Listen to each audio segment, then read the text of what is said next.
Listo.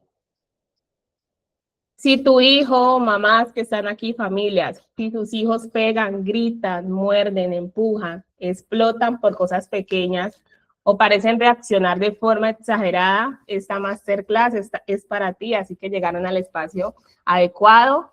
Yo soy Julia Ibarwen, soy psicóloga infantil y hoy voy a estar explicándoles sobre las reacciones intensas en la infancia. Vamos a entender un poquito por qué nuestros niños tienen estas reacciones. Porque muchas veces creemos que el problema es la conducta, cuando en realidad el problema es que no estamos entendiendo que la está generando. Siempre hay una razón de por qué nuestros niños reaccionan como reaccionan. Y empecemos este espacio un poco interactivo y escríbanme en el chat cuál de las conductas les preocupa más a ustedes. Que su hijo pegue, empuje, grite, explote, se frustre con facilidad, que llore o se desregule por todo. Coméntenme ahí en el chat qué conductas les preocupa más a ustedes.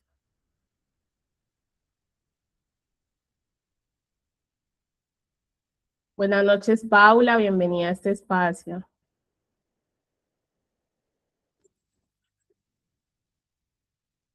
Que lloren y tiren las cosas porque se enojan. Ajá, muy común esa conducta. ¿Qué otra conducta les preocupa a ustedes? Cuéntenme en el chat. Dice Paula, mi hijo se frustra con facilidad. Créeme, Paula, que no te pasa solo a ti. Y ahora les voy a explicar por qué. ¿Qué otras conductas les preocupa de sus hijos? De las que mencioné, que pega, empuja, grita, explota, se frustra con facilidad, llora, se desregula por todo. Listo, mientras se desregula fácilmente, dice Viviana. Ok, listo. Quiero empezar esta masterclass rompiendo una de las creencias más comunes y una de las creencias más dañinas, y es que, ¿qué pasa con la conducta infantil? ¿Sí? ¿Qué existe detrás de esa conducta infantil? Y es la idea de que cuando un niño pega, muerde, grita o explota, lo hace porque quiere portarse mal. Entonces, empecemos desmantelando mitos. ¿Sí? Nosotros creemos que si un niño pega, empuja, muerde, hace todas las conductas que les mencioné, es porque el niño quiere portarse mal. Y claro, eso genera en nosotros también una desregulación, porque lo he vivido. Y algo que nunca se me olvida es que cuando trabajé como tutora estaba acompañando a un chiquito con autismo y yo le estaba explicando algo, le estaba poniendo un límite en algo y él de una me pegó una cachetada. Pero la cachetada fue tan fuerte que yo quedé, ¡oh! Y sentí una rabia interna con toda esta teoría que yo tengo, con todo lo que ya sé, no dejó de que eso me causara internamente una molestia. Obviamente yo estaba en un jardín infantil, estaba la docente ahí, yo respiré profundo y luego me acerqué al niño y tenía mi cara enojada claramente y le dije, yo sé, entiendo que tú quieres esto porque me parece que quería algo, pero no se vale que me pegues, no lo vuelvas a hacer, ¿sí? Entonces, claro, entiendo perfectamente lo que pasa en nosotros internamente cuando nuestros hijos tienen estas conductas. Quiero que sean honestas, honestos conmigo en el chat. ¿Cuántos de ustedes alguna vez han pensado o han sentido algo como, lo hace porque me quiere retar, me está manipulando, sabe perfectamente lo que hace, o lo hace porque quiere salirse con la suya? Escríbanme si en ese momento que sus hijos han tenido esas conductas, ustedes han pensado eso. Ah, es que me quiere retar, o él sabe lo que está haciendo, o se quiere salir con la suya. Díganme sí, envíenme en un punto si en algún momento ustedes han pensado eso. Yo las miro por aquí en el chat. ¿Sabe perfectamente lo que hace? Sí, sí, dice Sandra, dice Luisa, sí, lo he pensado. Dice Viviana, por retarme y manipulación. La mayoría de nosotros crecimos interpretando la conducta infantil desde la intención moral del niño. O sea, pensamos que él lo hace para retarme, para hacerme enojar. Y nos enseñaron entonces a creer que si un niño golpea es porque es agresivo. Si grita es porque es malcriado. Si no controla sus impulsos es porque le falta límites. Y ustedes dirán, bueno, ¿cómo así? Entonces, si golpea no es agresivo. Entonces, ¿qué es eso? Eso es lo que vamos a ir mirando en este espacio. Desde las neurociencias, que es donde yo siempre les enseño a ustedes, desde las neurociencias del desarrollo, hoy sabemos algo muy diferente. Muchas de estas conductas no nacen de la maldad, nacen de la inmadurez cerebral del niño. Nosotros creemos en ese momento que el niño lo está haciendo con maldad y por eso también reaccionamos de esas maneras. Le gritamos, le pegamos, nos enojamos. Pero muchas de estas conductas en la infancia tienen que ver con la inmadurez cerebral. Recuerden que sus hijos hace pocos años vino al mundo, 4, 5, 6 años, es poco, ¿sí? No saben todavía cómo comportarse socialmente. Si a nosotros a veces se nos dificulta. Miren, yo veo videos a veces de adultos peleando y yo digo, o sea, se portan peor que un niño, porque la diferencia entre el adulto y el niño es que en nosotros adultos ya está madura esta parte que nos ayuda a regular, pero en un niño todavía no, ¿sí? Entonces, el cerebro infantil no funciona como el cerebro del adulto, porque nosotros a veces creemos que ellos son pequeños adultos, ¿sí? Y resulta que su corteza prefrontal, que es esta partecita verde del cerebro, que yo siempre les muestro a ustedes, mi cerebrito, esta parte verde que ustedes ven aquí, se llama corteza prefrontal. Y esa es la parte encargada de controlar impulsos, pensar antes de actuar, tolerar frustraciones, resolver problemas y regular emociones. Y esa parte está en pleno desarrollo. Ustedes, las que ya me han escuchado en otros espacios, saben que les cuento mucho esto. Esa parte demora aproximadamente hasta los 25 años en terminar de madurar, ¿sí? Y es la causa entonces que nuestros niños no tengan las conductas que nosotros adultos queremos que ellos tengan. De hecho, esta área madura de forma progresiva durante toda la infancia y la adolescencia, ¿sí? Como les decía, aproximadamente hasta los 25 o 30 años en madurar, ¿ok? Entonces, cuando un niño de 3, de 4, de 5 años o incluso de 7 años pega porque se frustró, muchas veces no está eligiendo entre hacer lo correcto o hacer lo incorrecto como lo haría el adulto. Nosotros sí tenemos más capacidad de poder elegir si hago esto o hago aquello. Si más bien me controlo y hablo cuando ya se me pase, o si más bien reacciono o incluso hasta agrediendo a la persona. Entonces, está reaccionando, el niño está reaccionando con las herramientas cerebrales que tiene disponible en ese momento. Porque su cerebro está inmaduro, entonces no tiene las herramientas suficientes para poder reaccionar desde la calma, pensarse cuál es la manera adecuada de responder. Un niño en realidad no necesita saber más que está mal pegar. Necesita saber qué hacer cuando la emoción, el impulso o la frustración que siente antes de pegar, qué puede hacer ahí. O sea, en realidad ya ellos saben que está mal pegar. Pero entonces, ¿qué debo hacer cuando sienta esto internamente que estoy sintiendo? Si no puedo pegar, ¿qué otra cosa puedo hacer? Y esto no significa justificar la agresión, porque recuerden que en este espacio no estamos justificando, estamos entendiendo, estamos comprendiendo la conducta de nuestros niños. Entonces, no significa que la justifiquemos, sino que entendamos que podemos ayudarlos a autorregular, ¿ok? Obviamente no podemos permitir la conducta. Es importante poner el límite, pero también enseñarle cómo responder de manera diferente, ¿sí? Entonces, significa esto que les estoy diciendo, significa que dejamos de ver al niño como un problema para empezar a verlo como un ser en desarrollo que necesita guía. Y esta es la palabra clave en la crianza, guía. Nuestros niños necesitan la guía de nosotros para saber cómo responder ante estas situaciones, ante lo que están sintiendo, ¿sí? Entonces, piénsenlo así. No le exigiríamos a un bebé que corra una maratón porque entendemos que sus piernas aún no están listas para eso.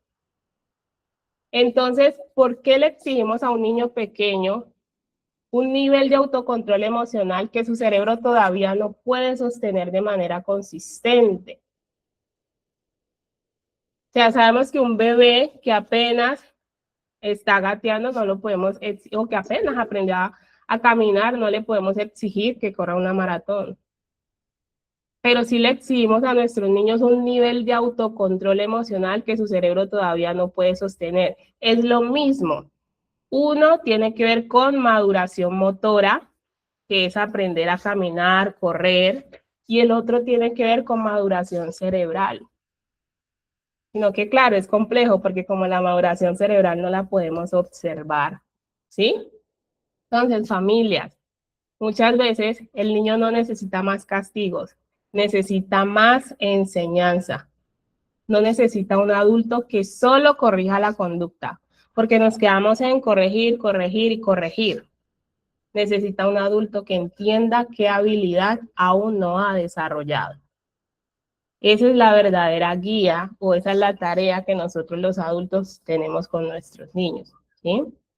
Y si entendemos entonces, familias, que muchas reacciones intensas no nacen de la maldad, entonces la siguiente pregunta es, ¿qué está pasando realmente en el cerebro de un niño cuando explota, pega o pierde el control? Ya tenemos claro que estas conductas que ellos tienen, estas reacciones intensas, no es con la intención de generar daño, de hacerle daño a la otra persona, sino que tiene todo que ver con un cerebro en desarrollo y con falta de habilidades. Entonces, en realidad, ¿qué está pasando en el cerebro del niño cuando explota o pierde el control? Y les voy a explicar un poco sobre eso. Ahora que entendemos esto, es importante tener en cuenta que cuando el niño se frustra intensamente, por ahí ustedes escribían, mi hijo se frustra con facilidad, y créeme que no solo le pasa a tu hijo, es muy común que en estas primeras edades nuestros niños se frustren, porque recuerden que si ponemos en un ring de boxeo la parte reflexiva, que fue la que le mostré de color verde, y la parte emocional, en un niño siempre va a ganar la parte emocional, porque es la parte que más desarrollada y más madura está. Entonces, cuando un niño se frustra intensamente, siente que algo es injusto, pierde algo que quería, otro niño le quita un juguete o un adulto le pone un límite, tu cerebro puede interpretar esa experiencia como amenazante. Y ahí es cuando se activa la amígdala, que ya les voy a hablar de ella. Y le dice, hey, peligro en el ambiente, reacciona. Y ahí es cuando el niño reacciona pegando, mordiendo, pateando, todas esas conductas intensas que ustedes ya conocen en los niños. No porque haya peligro real, porque sabemos que no. El que tú le pongas un límite no es peligro real, pero el cerebro no sabe distinguir entre lo real y lo imaginario. Entonces, como para el cerebro es real, de una activa esa respuesta inmediata a manera de proteger a tu hijo, ¿sí? Entonces, no porque haya un peligro real, sino porque su sistema nervioso todavía no sabe gestionar adecuadamente ese malestar que está sintiendo. Y es ahí en ese momento donde se activa una estructura del cerebro llamada la amígdala, que ya les mencioné, que es como la alarma de seguridad del cerebro. Entonces, cuando él detecta peligro en el ambiente, activa esa alarma. Y su función entonces es detectar el peligro y preparar al cuerpo para sobrevivir. ¿Cómo lo prepara? Pues diciéndole al niño, hey, ataca. Aunque hay 3, 4 formas de responder que ahora les voy a mencionar. ¿Listo? Entonces, para entender qué está pasando en el cerebro de nuestros niños, primero, el cerebro detecta amenaza. Esas situaciones que les acabo de comentar, cuando el niño pierde algo que quería, cuando otro le quita un juguete, cuando le pone un límite. Segundo, entra en modo supervivencia. El cerebro solo quiere proteger al niño. Entonces, cuando esa alarma se activa, el cerebro entra en ese estado. Y ahí aparece la respuesta automática de protección. Y son 4 respuestas. La primera es lucha, donde el niño pega, empuja, grita, muerde, golpea. Cada niño tiene diferentes formas de reaccionar o algunos tienen varias, reaccionan luchando, huyendo, paralizándose, ¿sí? Pero si tú estás aquí, supongo que una de las más comunes en tu hijo es la lucha. Entonces el niño pega, empuja, grita, muerde, golpea. La otra forma de reaccionar para protegerse es huida. Se va, se esconde, evita, se desconecta. La siguiente es el congelamiento. Es decir, el niño se paraliza, se pone a llorar, no responde, queda bloqueado. Entonces muchas veces nosotros le gritamos al niño porque pegó y el niño queda paralizado. Y entonces yo creo que el niño entendió cómo debe hacerlo la próxima vez. Y resulta que no, sino que eso fue una respuesta de su sistema nervioso para protegerlo en ese momento, porque ese grito o ese golpe que mamá, papá o el adulto le dio, el cerebro lo percibe como amenazante y el niño para la conducta, pero no porque haya aprendido cómo responder la próxima vez, sino porque su cerebro en ese momento lo quiere proteger. ¿Ok? Y la cuarta, la cuarta es colapsando, que eso ya son en casos extremos. En realidad, estas 4 formas es la manera de responder de nuestro sistema nervioso, o sea, el cerebro, ante amenazas, ¿sí? En el ser humano. Pero en este momento estamos hablando de nuestros niños.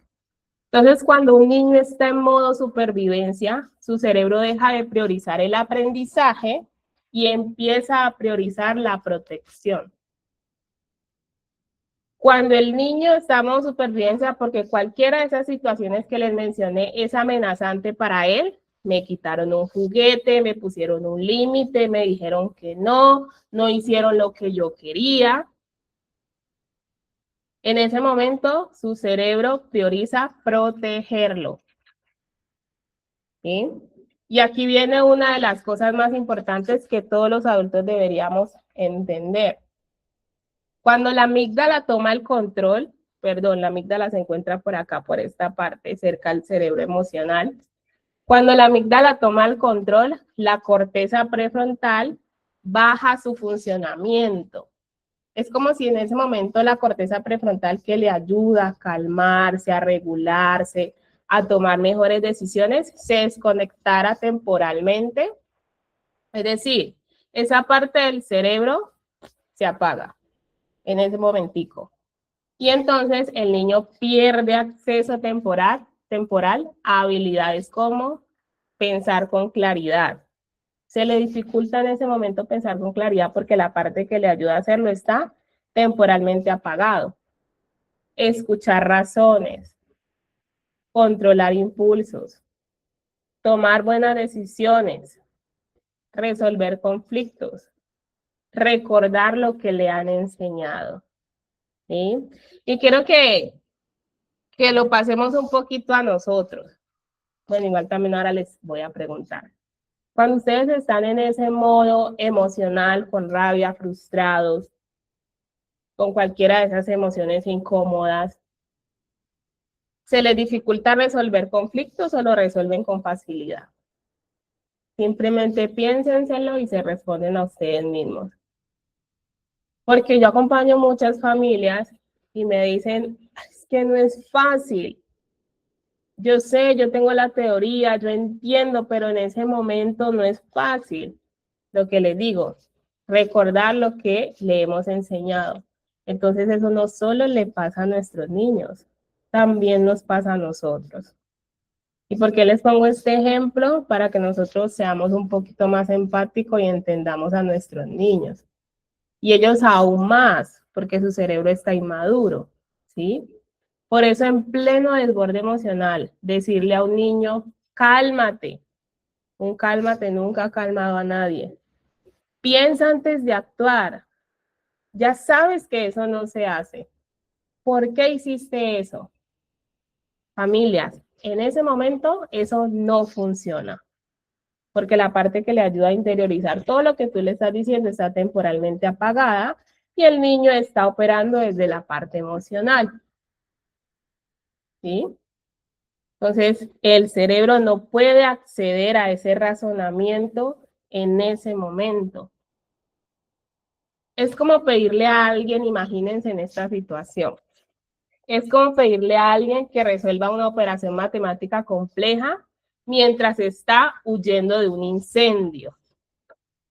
Yo estoy en este espacio y resulta que se prendió todo y yo tengo que salir para salvar mi vida y alguien me está diciendo, no, pero vení y resolver esta división. ¿Sí? Un ejemplo así loco. O como pedirle a un perro en medio de una rabia que se siente. ¿Sí? Es como para que podamos entender un poquito con estas analogías. Tu cerebro no está disponible para pensar, está disponible para sobrevivir. Al cerebro no le interesa que tú respondas asertivamente, no le interesa que el niño responda asertivamente. Yo sé que tú quieres el juguete, respira un momento mientras es mi turno y ya te lo presto a ti. No, al cerebro simplemente le interesa proteger. Entonces, las únicas formas que tiene el cerebro reptiliano es las que le mencioné, atacando, huyendo, paralizándose. Solo le interesa sobrevivir. Entonces, además de todo esto, no solo cambia el cerebro, ¿saben? También cambia el cuerpo. Recuerden que nuestros niños son psicocorporales.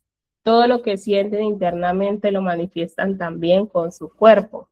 Porque, ¿qué pasa con el cuerpo? Se activa la frecuencia cardíaca en medio de esa rabia, de esa frustración. Empieza a latir el corazón súper rápido. Que cuando yo trabajo con los niños hacemos este trabajo de conciencia emocional y corporal, donde ellos pueden identificar cuando tú sientes rabia, qué pasa dentro de tu cuerpo o qué pasa en tu cuerpo. Hago los puños así, el corazón me late rápido, se me pone caliente la cabeza, las orejitas, y ellos van identificando, y esto es clave para la gestión emocional, porque también cambia el cuerpo cuando se activa una emoción. Hay frecuencia cardíaca, hay tensión muscular, hay respiración rápida, hay energía física intensa. Por eso muchos niños parecen fuera de sí cuando explotan, porque en cierto sentido lo están. Mire todo lo que está pasando en el cuerpo del niño cuando está en esta emoción, cómo está sintiendo su cuerpo, lo que está pasando en su cerebro, que ya les expliqué, que se activa la amígdala. Entonces el niño siente que hay algo mal en él, no sabe cómo resolverlo y lo único que tiene es el cuerpo. ¿Sí? Entonces, familias, un niño desregulado no necesita primero una lección, necesita primero recuperar la regulación.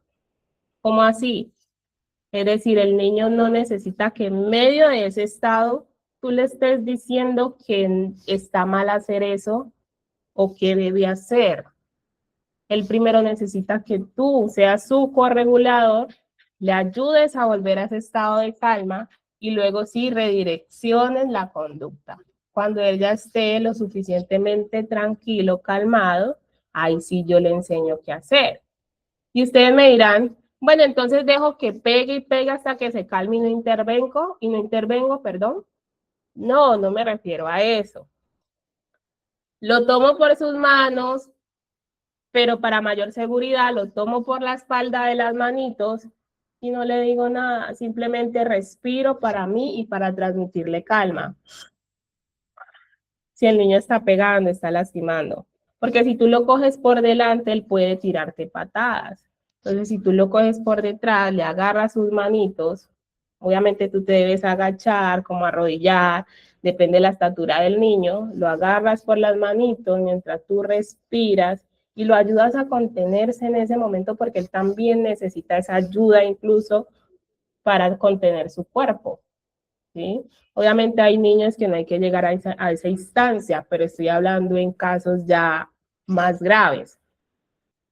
Entonces, esto no significa que el niño no deba aprender límites. Mire que lo que les digo de la contención incluso es poner límites con nuestro cuerpo, porque nuestro cuerpo no es para lastimar al niño, pero sí nos sirve como una herramienta para poner límites. Entonces no significa que no debamos aprender a poner límites. Significa que el cerebro no aprende bien cuando está en modo amenaza, que ya les expliqué por qué. Entonces vuélvanse a pensar ustedes mismos cuando toman las mejores decisiones. Cuando están calmados o cuando están desbordados, furiosos y saturados. Respóndanme ahí en el chat. ¿Cuándo ustedes toman las mejores decisiones? ¿Cuando están calmados, y hay hombres por aquí también? ¿O cuando están en estas emociones incómodas? En calma, dice Lina, cuando estoy calmada. Ajá, exactamente. Sí. Entonces, nosotros adultos tenemos una ventaja. Lo que les decía, nuestro sistema nervioso ya está lo suficientemente inmaduro, pero el de nuestros niños no. Por ende, para ellos es aún más complejo. No quiere decir que no lo vayan a aprender, debemos entrenar esto, porque este músculo se entrena para adquirir esa habilidad. ¿Listo? A los niños les pasa exactamente lo mismo. Se les dificulta tomar las decisiones adecuadas en ese estado. Entonces, si entendemos que detrás de muchas reacciones intensas hay un sistema nervioso desregulado, la siguiente pregunta sería, ¿qué está intentando comunicar realmente con esa conducta? Porque la conducta es el síntoma, no el problema. Los papás llegan buscando ayuda psicológica porque ven la conducta como el problema, pero resulta que es el síntoma, es lo que hay de trasfondo, y eso es lo que revisamos en psicología. Y muchas veces ese trasfondo también tiene que ver con acciones de nosotros los adultos que son inconscientes, ¿sí? Pero bueno, no vamos a hablar tanto de nosotros, sigamos entendiendo un poco a nuestros niños. ¿Cuáles son las 3 grandes claves que todo adulto debe entender en esto de las reacciones de nuestros niños, de las reacciones intensas? Primero, lo que les decía, la conducta es el síntoma, no el problema. Cuando solo corregimos la conducta visible, tratamos el síntoma, pero no la causa. Y por aquí hay mamitas que estuvieron en el taller de mi hijo, no me hace caso, donde les compartía la metáfora del iceberg. Lo que hay en la punta del iceberg es lo que podemos observar, ¿cierto? Eso es lo visible, esa es la conducta que a mí, adulto, me está preocupando. Pero ¿qué hay debajo de esa conducta? ¿Qué hay de trasfondo en ese iceberg que es lo más grande? Por ejemplo, el niño golpea, que eso es lo que yo observo, y que hay debajo, no sabe gestionar su frustración. Porque no nacemos con eso aprendido, ¿saben? Eso se va aprendiendo, pero no se aprende de la nada. Si eso se aprende, quiere decir que debe haber alguien que lo enseñe. ¿Quién lo enseña? Pues los adultos cuidadores. Si el niño empuja, eso es lo que yo observo, pero ¿qué hay debajo de eso? No sabe poner límites verbalmente. El niño todavía no sabe decir permiso, córrete, por favor. Ellos lo van aprendiendo, pero en cierta edad todavía se les dificulta y de una reaccionan porque ellos son impulsivos. El control de impulsos apenas está madurando. Muerde, eso es lo que yo puedo ver, pero que hay debajo de esa conducta que el niño está saturado. Explota, como esa imagencita que ustedes están viendo ahí de ese niño así. ¿Por qué lo hace? ¿Cuál es el trasfondo? Porque carece de regulación. Vuelvo y digo, no estoy justificando las conductas de nuestros niños. El El objetivo de este espacio es que entendamos por qué nuestros niños se comportan así. Cuando ya uno entiende, es más compasivo, ya tiene como un camino más claro para saber cómo acompañar. Entonces, corregir sin entender es intervenir a ciegas. Por eso la importancia de entender esto. La segunda clave que todo adulto debería entender es: los niños usan su cuerpo cuando no tienen más herramientas. Muchos niños reaccionan físicamente no porque quieran lastimar, sino porque su cuerpo es la única herramienta que tienen disponible en ese momento. Por eso debemos enseñarles las habilidades, que son las herramientas para que ellos respondan diferente. Entonces, ellos todavía no saben negociar, no saben defenderse verbalmente, no saben todavía regular la rabia, expresar límites, resolver conflictos. Todo eso está en las funciones ejecutivas que está aquí en esta parte inmadura. Entonces, la agresión muchas veces no es maldad, como nosotros pensamos, es falta de habilidades.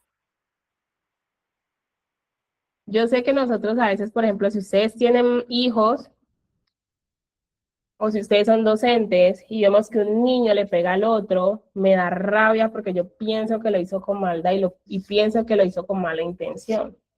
Pero cuando yo entiendo esto, me doy cuenta de que no es así, es falta de habilidad. Entonces el niño necesita que yo le enseñe cómo reaccionar en ese momento. La clave número 3.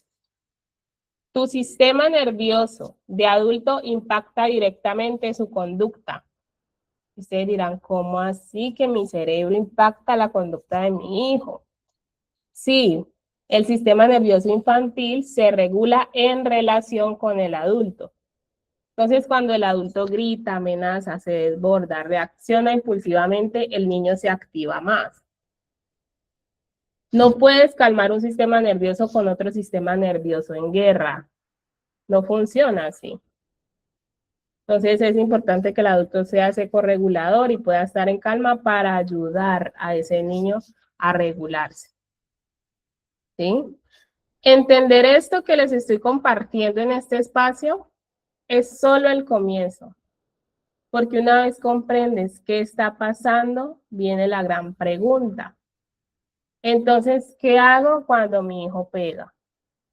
¿Cómo intervengo? ¿Cómo pongo límites? ¿Cómo le enseño a defenderse? ¿Cómo manejo peleas entre hermanos? Por ahí he visto varias veces en las redes sociales cómo a los hermanos que pelean les colocan dizque a los dos una camisa porque ellos tienen que aprender a quererse. No estamos abordando desde la raíz la situación. No les estoy enseñando cómo responder, cómo gestionar sus emociones, sino colocándole una camiseta y tienen que aprender a quererse. Esa no es la forma adecuada de resolver la situación. Hay que ir al trasfondo. ¿Sí? Entonces, precisamente es por eso que yo diseñé un taller.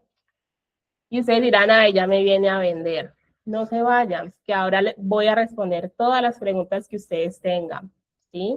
Pero quiero contarles que yo diseñé un taller virtual porque entender qué está pasando detrás de la conducta de mi hijo y cómo intervenir va a servirte a ti y a tu hijo para toda su vida.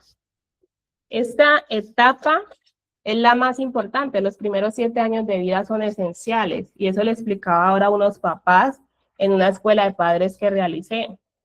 Les decía, los primeros 7 años de vida son determinantes y eso nos da razón de por qué actuamos como actuamos, es decir, de la forma en cómo nos acompañaron.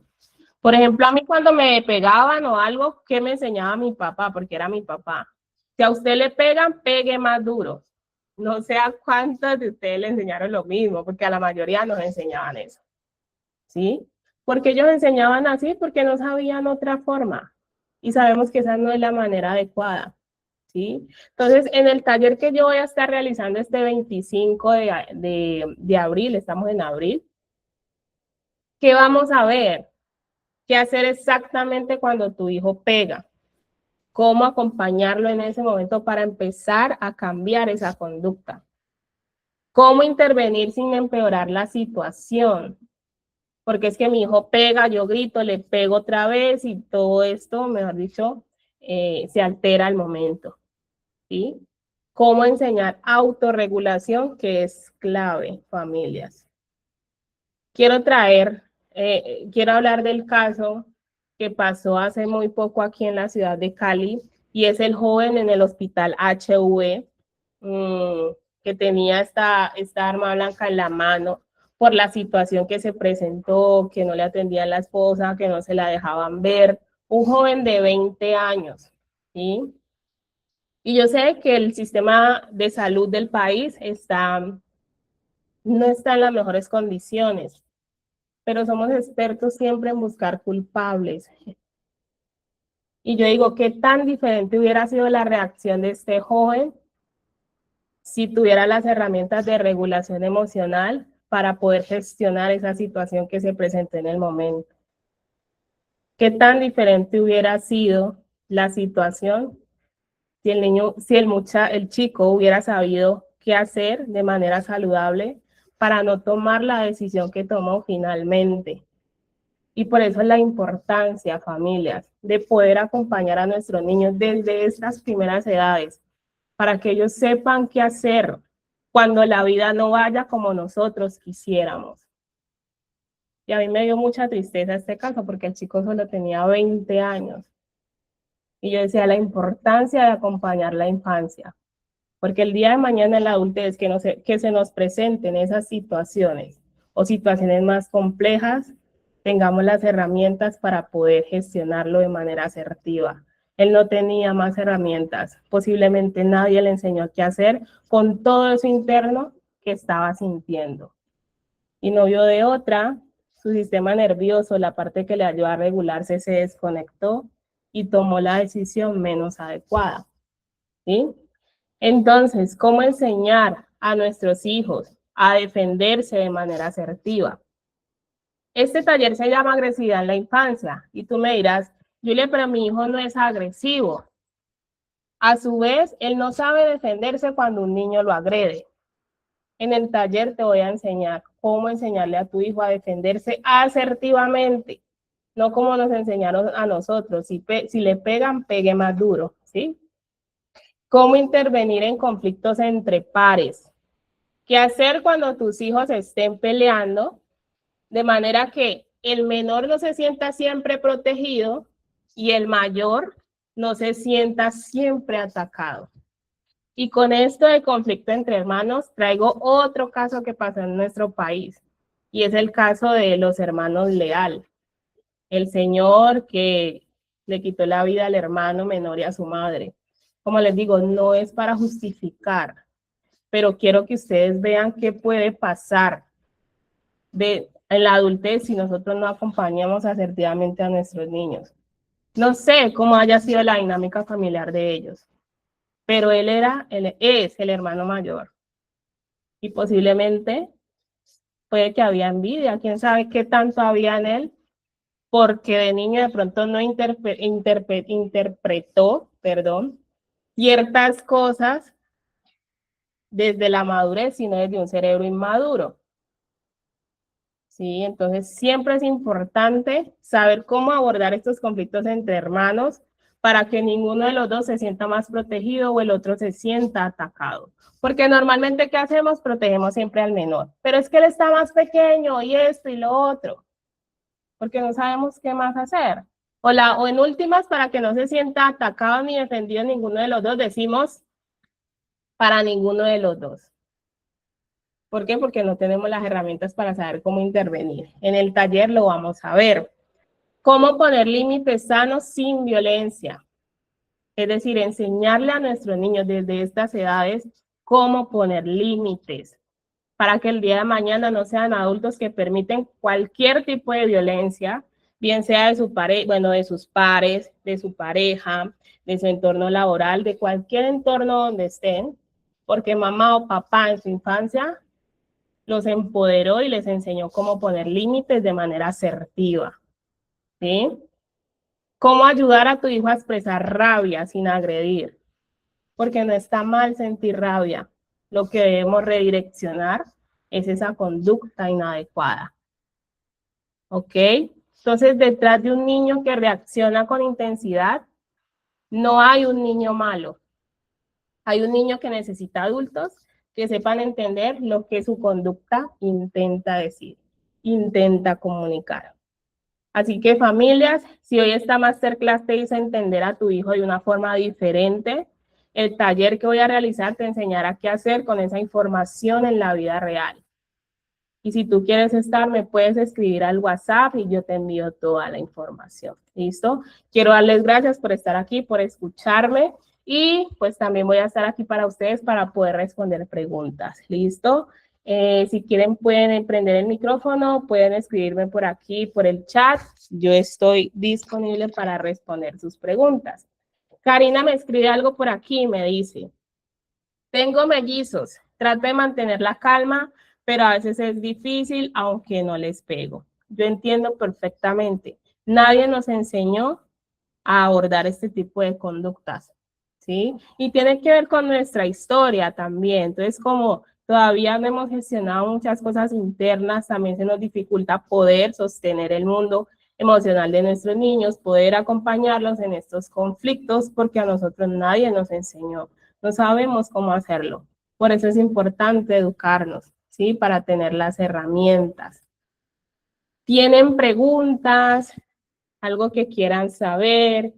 Preguntas sobre el taller. El taller, si tú no puedes estar el 25 de abril, va a ser en las horas de la tarde, 3:30. Si no puedes estar, va a quedar grabado y la grabación te va a llegar en diferido. ¿Ok? Aprovechemos este espacio para hacer preguntas. Por acá me preguntan en TikTok el valor del taller. El valor es de 85,000 pesos colombianos, $23 si estás fuera del país. Las escucho, mamás. Ah, Natalia me escribe por aquí. Me dice, Doc, buenas noches.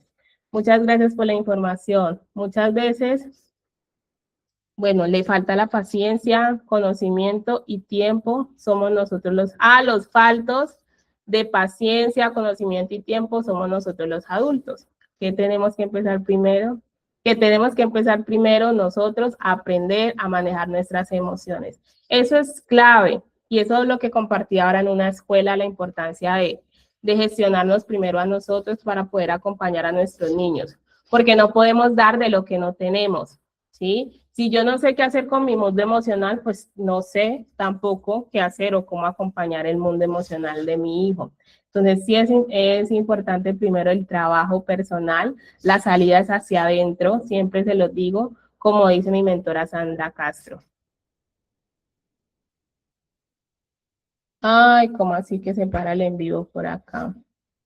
Dice Yadi, he dejado llorando a mi hija sola hasta que se calme para hablarle, porque también me suelo enojar mucho. ¿Es malo eso? Te cuento qué pasa en un niño cuando llora y llora sin que nadie lo acompañe y lo ayude a gestionar. En ese momento su cerebro está en modo estrés y su cerebro empieza a segregar una hormona que se llama cortisol. Esa hormona es tóxica.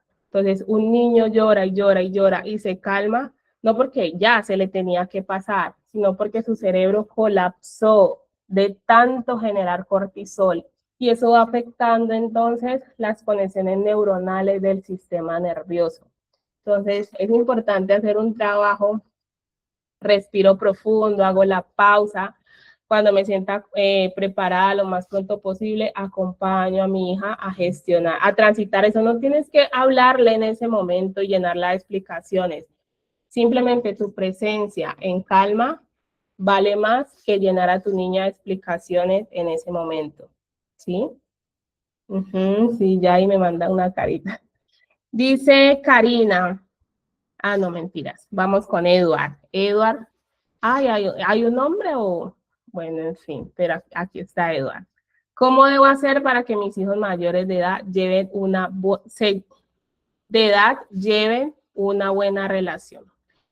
No sé si todavía viven contigo, bueno, nunca es tarde para reparar, pero es muy importante como el ejemplo y la modelación que nosotros les damos. No sé la razón por la que lleven una mala relación.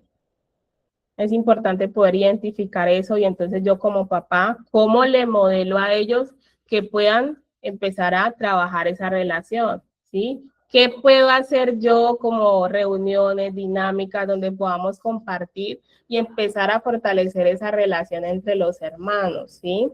Si hay una mala relación, debe haber una explicación y posiblemente se dio cuando vivían con papá y mamá, y eso es lo que hay que revisar para saber entonces qué estrategia implementar para que ahora que ellos ya son mayores de edad, es más complejo, ¿sí? Porque si ya son mayores de edad, posiblemente ya no viven con nosotros, entonces empezar a mirar, a tener espacios, encuentros donde podamos compartir y empezar a fortalecer ese vínculo entre hermanos, ¿sí? Pero tocaría revisar ahí por qué la relación está así.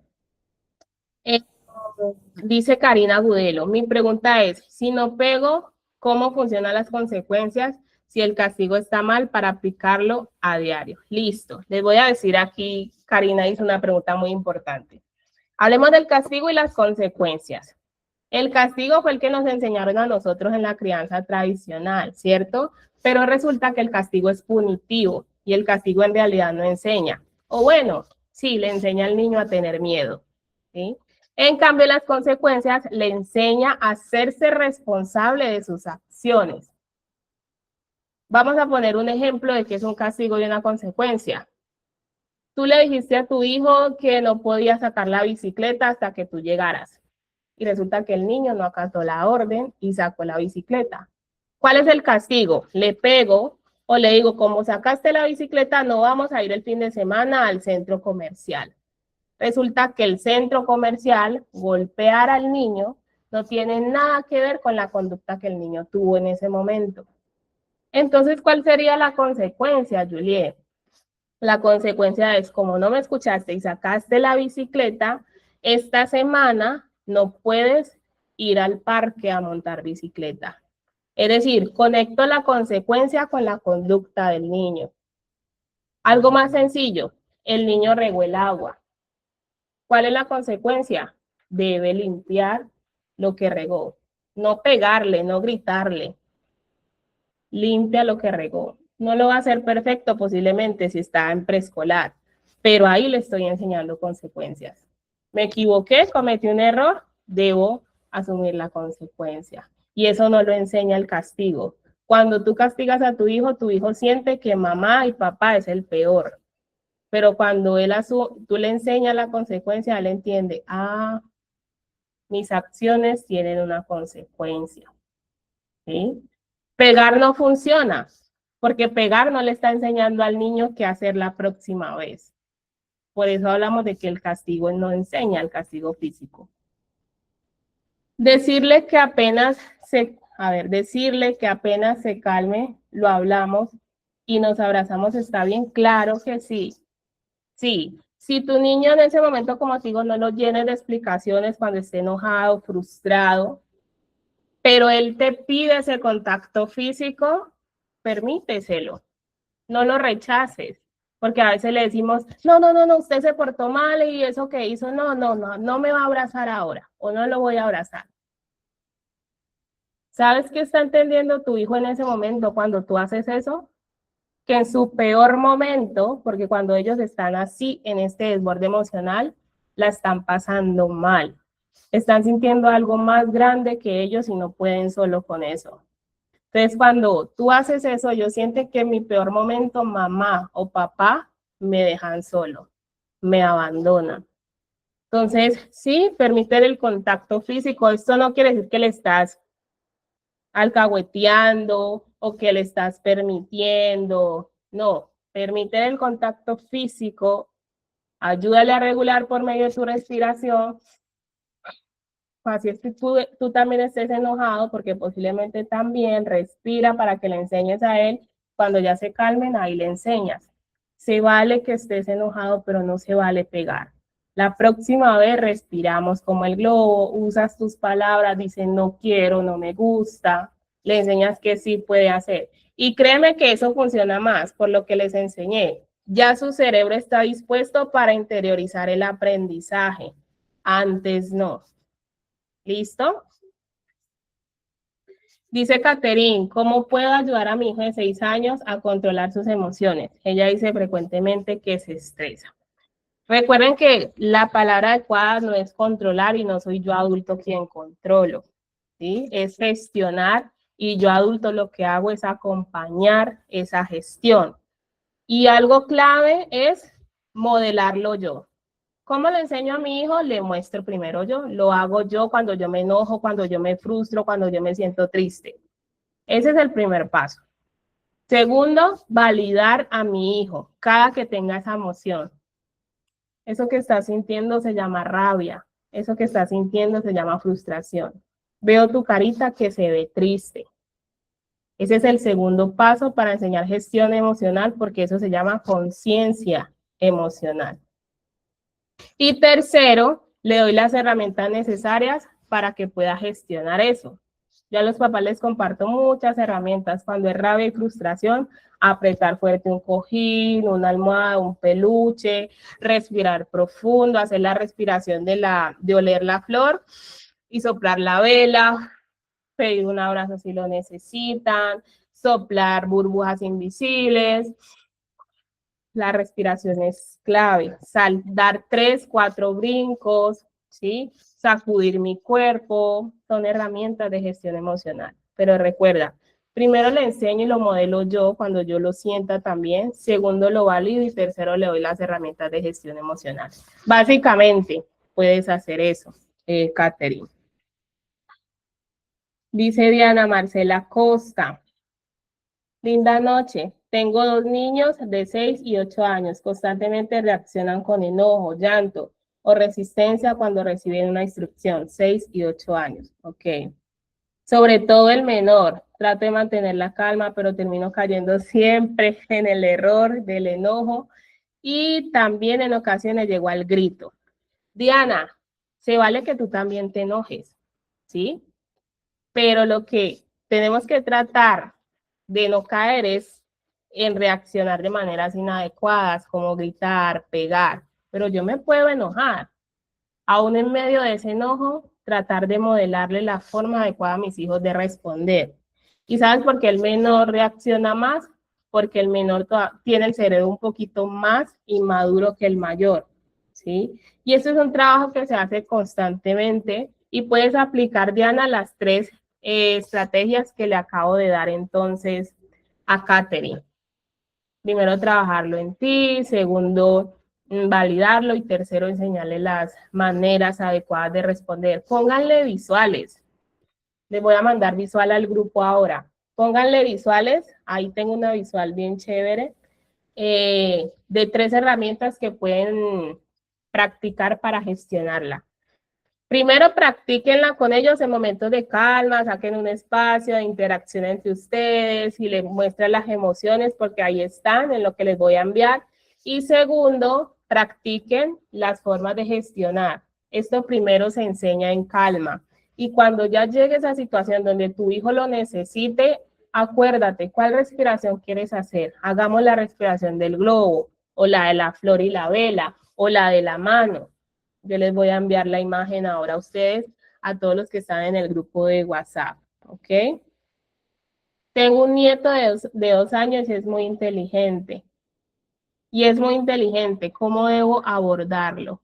Bueno, Eduardo, no sé a qué te refieres con inteligente y cómo lo quieres abordar. No me queda claro esta pregunta. Luisa, consecuencias de no cumplir con los acuerdos de comportamiento en la escuela. Aquí a veces es muy complejo desde casa poner ciertas consecuencias de cosas que han pasado en el entorno escolar, porque como pasaron en ese entorno, una de las características de las consecuencias es que se deben poner también de manera inmediata, ¿sí? Entonces, teniendo en cuenta la conducta, te voy a poner un ejemplo que pasó en un jardín infantil donde yo voy a escuelas de padres. Resulta que la niña estaba en el momento de juego y le pegó a un compañerito porque el compañerito le quitó el juguete. Entonces le pusieron la queja a la mamá y la mamá a la niña le quitó el televisor, la tablet, el parque, el helado, hasta el apellido, le quitó la mamá a la niña por haberle pegado a su compañerito en el salón, ¿cierto? ¿Cuál era el deber ahí de mamá? No siempre piensen en castigo y consecuencia. Piensen también en qué tengo que enseñarle a mi hijo para que no vuelva a repetir esa conducta. ¿Qué debía hacer mamá cuando llegara a la casa? La docente me contó que le pegaste a tu compañerito porque te quitaron el juguete. Yo entiendo que eso te haya generado enojo. A su vez, cuando eso pase, usa tus palabras y dile, pásamelo, por favor. No me lo quites. Enséñale la habilidad que necesita. Más que pensar en castigos y consecuencias, ¿qué necesita aprender la niña para responder diferente en esa situación? ¿Sí? La próxima vez que te arrebaten tu juguete, usa tu gran voz y di, pásamelo, por favor, préstamelo. Y si ese niño no escucha tu gran voz, entonces le pides ayuda a la profe. Y esas cosas se las voy a enseñar en el taller, que eso ya, ahí hablamos entonces de poner límites también. ¿Listo? Eso que me preguntó Luisa. Y la docente en el entorno escolar, si tú eres de pronto docente, Luisa, en ese momento, retirarla del espacio. No mandarla a rincón, retirarle un espacio donde esté con la docente y le dice, vamos a respirar profundo. Y la próxima vez le dices a tu amiguito, préstamelo. O te acompaño y le vas a decir, pásamelo, por favor. Y practicamos esa habilidad. ¿Listo? Dice Yadi, muchas veces mi hija nos dice que no la amamos porque no hacemos lo que ella quiere y se pone a llorar y se va a la habitación a llorar.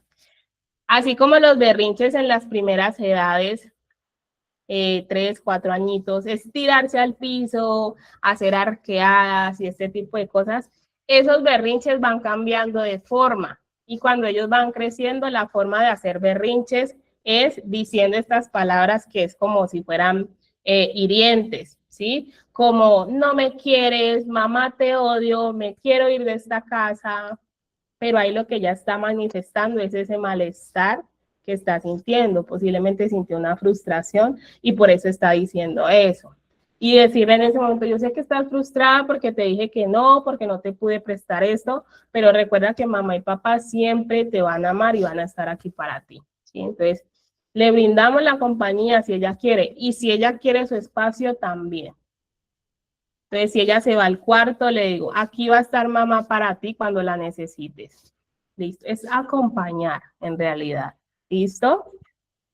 Doctora, ¿podrías dar un ejemplo de consecuencia cuando el niño no sigue las normas en el colegio u otros espacios? Ah, bueno, Diana, ya lo di el ejemplo. ¿Listo? Cuando grito ya no puede, cuando grito ya no puede dormir. Cuando grito ya no puedo dormir con esa culpa. Ese es el ciclo de la culpa, ¿no? Reacciono por la conducta de mi hijo, siento culpa, pero luego vuelvo otra vez a lo mismo, ¿sí? Entonces, por eso la importancia del trabajo interno. Porque hay que decirle al niño que no llore cuando está llorando. No es sano decirle al niño eso. No sé dónde lo has escuchado. Normalmente sí lo hacemos, pero no es sano porque se vale llorar. Y cuando yo le digo al niño, no tienes por qué llorar o no llores, ¿qué estoy haciendo? Minimizar su sentir. Y se vale llorar. Llora todo lo que necesitas, aquí voy a estar para ti. ¿Cómo puedo abordar algunos comportamientos negativos que mi hijo ha copiado de mí? Como gritar, niño de 3 años. ¿Cómo lo puedes abordar? Primero empezar, porque mira que tú misma lo reconoces y eso es importante, es el primer paso. Entonces, empieza tú a modelar la forma distinta, es decir, en lugar de gritar, pauso, respiro y ahí ya hablo en un tono adecuado, ¿sí? Entonces, todo lo que ustedes quieran modelar en sus hijos, todo lo que ustedes quieran ver en sus hijos, primero háganlo ustedes para que se lo modelen. Entonces, ella me dice que el niño está copiando la conducta de ella, que es gritar. Entonces, ¿qué hay que hacer? La respuesta es sencilla. Empezar a gestionar eso y mostrarle la manera adecuada de responder. Tengo un hijo de 7 años en el proceso de rehabilitación neuropsicológica y a veces es complejo tanta queja de las profes. Te entiendo, Luisa, porque acompaño varias familias y todo el tiempo me escriben sobre las quejas. Ajá, entonces, tanta queja de las profes. Lo hablo con el niño y hacemos compromisos, retos para luego obtener una recompensa por esforzarse mejor. Bueno, la psicología consciente, no estoy tan de acuerdo con recompensas, pero ya les voy a explicar. Siempre le digo que yo lo escucho y le creo y lo ayudo. Hay días que no funciona. Primero, no siempre va a ser perfecto. Esto es un proceso de aprendizaje. Segundo, ¿por qué no estoy de acuerdo con las recompensas? Porque no estamos estimulando en el niño una motivación intrínseca, o sea, interna, sino que estamos estimulando una motivación extrínseca, donde el niño siempre va a querer algo a cambio o si no, no me comporto como tú quieres, ¿sí? Entonces, por eso no es adecuado. Yo no digo que de vez en cuando sí le podamos reconocer qué bien por ti lo lograste, vamos a ir a tal lugar, pero que esto ya se vuelva todo el tiempo no es adecuado, ¿sí? Estoy acompañando una familia donde el niño lo acostumbraron a eso.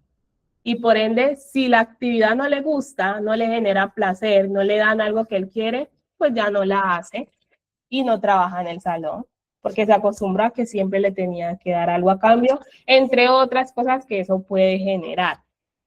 Ahí lo importante, Luisa, también es complejo, pero es qué herramientas está desarrollando la institución educativa para ayudar a tu niño, ¿sí? Digo que es complejo porque acompaño a varias familias bueno, el sistema educativo necesita fortalecer muchas cosas, ¿no? Entonces, yo sé que los papás a veces desde casa hacen lo que está en sus manos, pero también es importante que en el entorno escolar se le den las herramientas adecuadas al niño para ir redireccionando esa conducta. Y para terminar, respondo la pregunta de Natalia. Doc, ¿cómo puedo mejorar para que mi hijo atienda al primer llamado y no tener que repetirle muchas veces una orden? Tiene 5 años.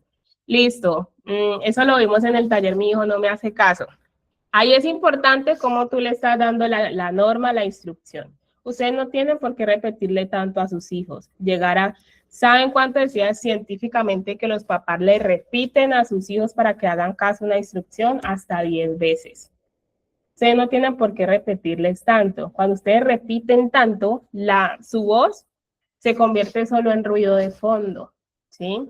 Entonces, primero es importante que te cerciores de que tu hijo está prestándote atención, de que no hay otro estímulo capturando su atención, como el celular, las pantallas, un juguete, está mirando otra cosa.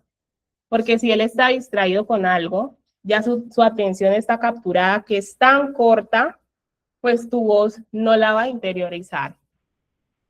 Segundo, contacto visual, ponerme a su altura. Yo sé que esto demanda más, pero es como lo más adecuado para no tener que repetir tantas veces.